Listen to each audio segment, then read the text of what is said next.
You ever get to a point where you just realize we need new artwork for certain things?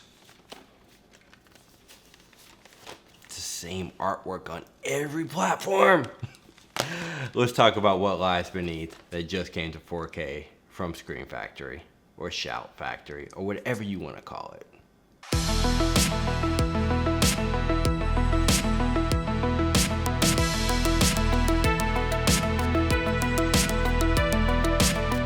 What Lies Beneath came out in 2000, and I remember seeing this in theaters. I've always loved this movie. I mean, every freaking version of this movie. I love this movie. I think it's probably blasphemy. It's one of my favorite Robert Zemeckis movies. Like, I think it's highly underrated. It's a haunted house movie. Ghost movies have always been, if you follow this channel, you know ghost movies are kind of always been my favorite. I forgot to turn that light on. Always been my favorite genre in horror. It's like haunted house movies. And I mean, you got Robert Zemeckis, Harrison Ford, Michelle Pfeiffer. You got all-star cast, everything going on all cylinders, and it's really good.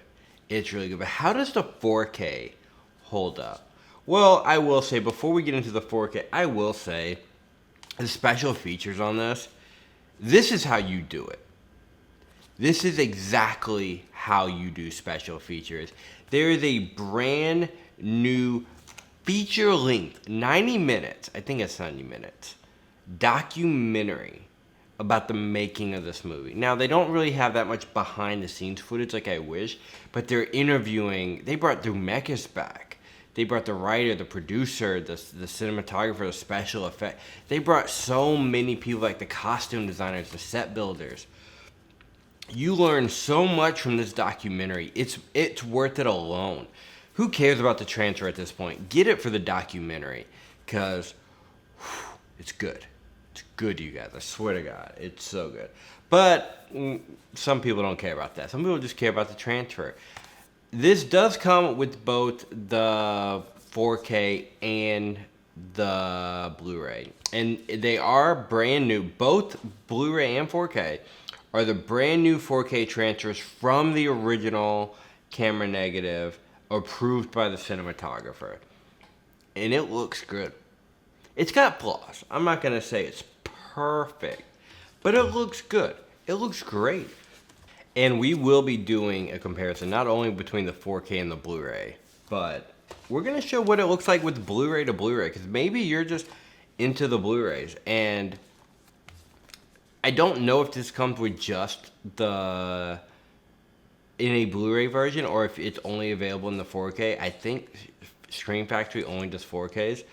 But if you're looking to future-proof, like, buy this for the new Blu-ray, and then later you'll have the 4K. But we're going to compare both of these, and we're going to compare it to the old. I say old. This transfer is just from 2021. Is it 2021? I think so. Yeah. This just came to Blu-ray for the first time 4 years ago. And there's a real difference in how these look.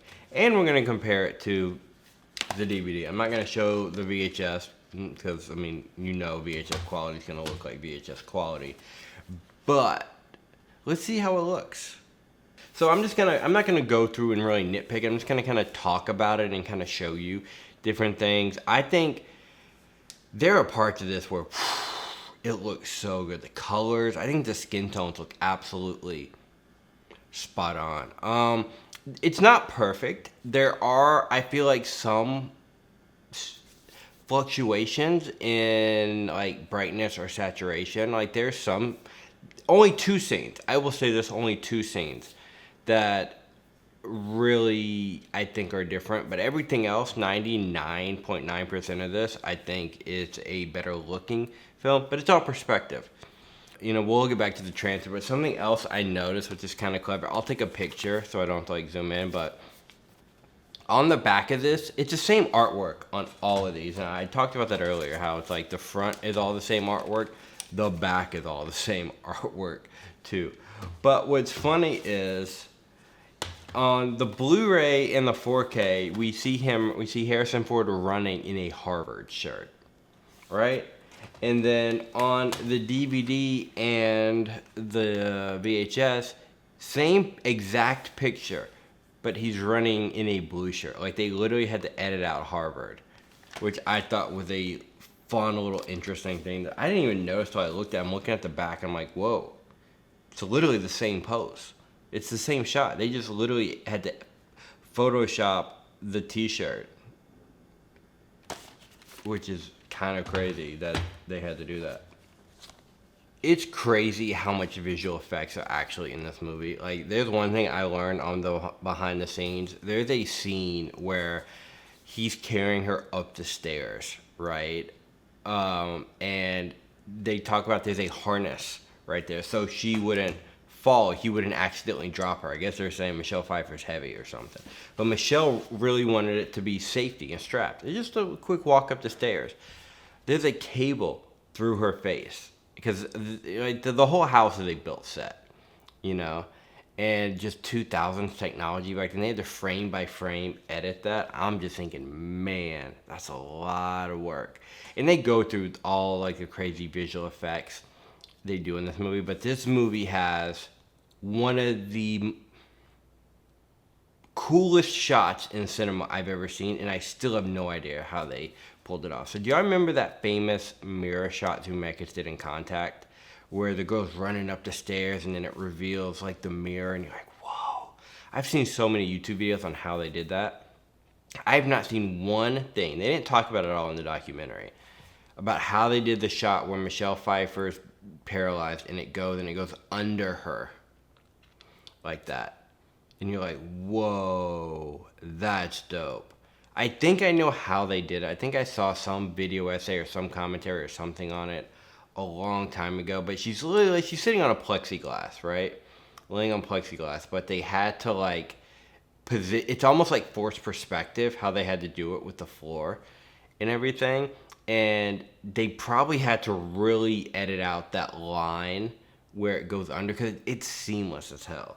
I'm like, that is so cool. It's one of the coolest shots in cinema I've ever seen, and it's no idea how they did it. Robert Zemeckis is creative. I think this is Hitchcockian. It's very much, I think he said, like, imagine Hitchcock had like a digital camera or something. I think he said something about that, but like the tagline is, does for bathtubs what Psycho did for shower. Yeah, there's a lot of bathtub scenes in here. The bathtub scene is, how he shoots it too is extremely cinematic. But if you haven't seen What Lies Beneath, if you're into ghost stories, one, I would say revisit it because it's probably one a lot of people either forgot about or have never seen. Very high recommend on this movie, but should you upgrade? I think it's a great transfer. I think it's got few flaws, and it's just really that one scene. It's just that one little scene, and it's literally like maybe 60 seconds, maybe 2 minutes.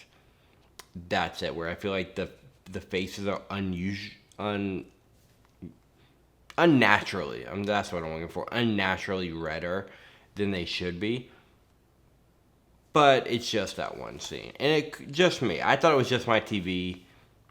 And then I looked at the disc, and it looks like it's like that on the disc. But it could look different on your TV. It really could. All our TV settings are different. These side-by-sides are really more of reference, not exact. Because your TV settings will make it look either a little warmer, a little lighter, a little more saturated, a little less. How your TV settings are. But I think this is definitely going up there with one of the 4Ks of the year. Not transfer-wise, but one of the best special features. I'll say that. This is going in contention for one of the best special features of the year. And I wish more studios would do that. I don't care about video essays. I don't care about that. I don't care about just interviewing people, sitting them down on Zoom calls. I know it's easy. Doing a full-length documentary, that's how you release a 4K. But what do you guys think? Are y'all picking up What Lies Beneath?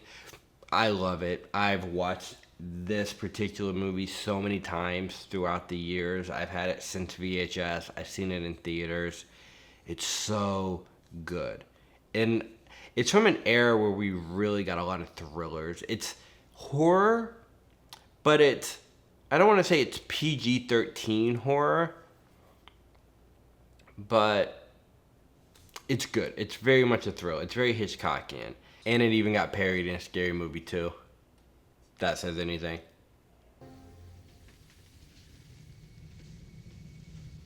I think she's starting to suspect something. Who?